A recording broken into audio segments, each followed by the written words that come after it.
how's it growing? I'm Angie, the plant living mom, and today I'm going to show you how we make our family's favorite pizza crust.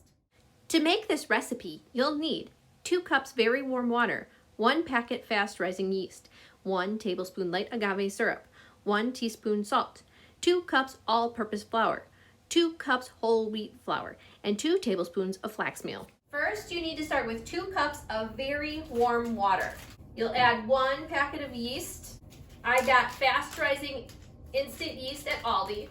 You'll add 1 tablespoon of the light blue agave and 1 teaspoon of salt. And you want to give that a little stir. Now you let that sit while you do everything else until it becomes foamy on the top. Next, we are going to add 2 cups of white flour. If you're an Aldi shopper, you can make almost this whole recipe from all the ingredients. All you'll need is the whole wheat flour from somewhere else. And we'll add our 2 cups of whole wheat flour. While I'm new to YouTube, I'm not new to cooking. So if you would like more simple recipes, consider subscribing to my channel. My kids actually use these recipe videos to make some of our family's favorite recipes. Next, we will add 2 tablespoons of milled flax seeds. We'll combine the dry ingredients. Now take a look. This is the yeast mixture. See how foamy it's getting on the side?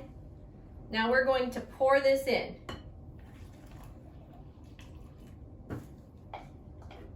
And we'll start gently combining.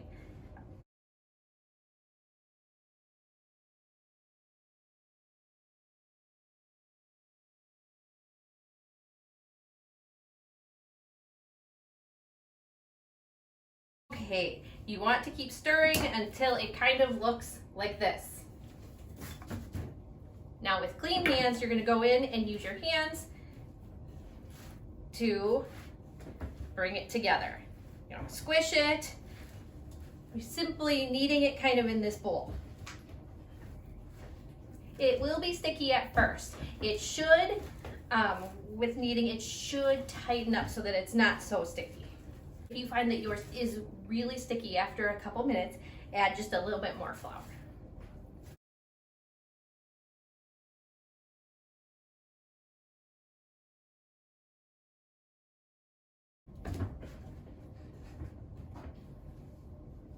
You only want to add a little flour at a time so that you can see how it works in. You don't want your dough to become overly stiff. When your dough looks like this, it's finished and ready to sit on the counter.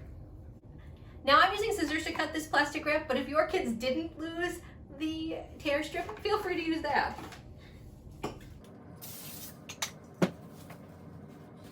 Now that your bowl is covered, you're going to place it in a warm area to rise for 1 hour. Then you'll come back, squish the dough down, let it rise for 2 more. Then put it in the refrigerator. Refrigerating the dough before you cook it helps it to taste more like restaurant pizza crust. If you like this recipe, consider subscribing to my channel for more recipes like this one. And don't forget to take a screenshot of this for when you're cooking. Well everyone, I'd like to remind you to be like the Stegosaurus and eat plants. Keep growing, everybody!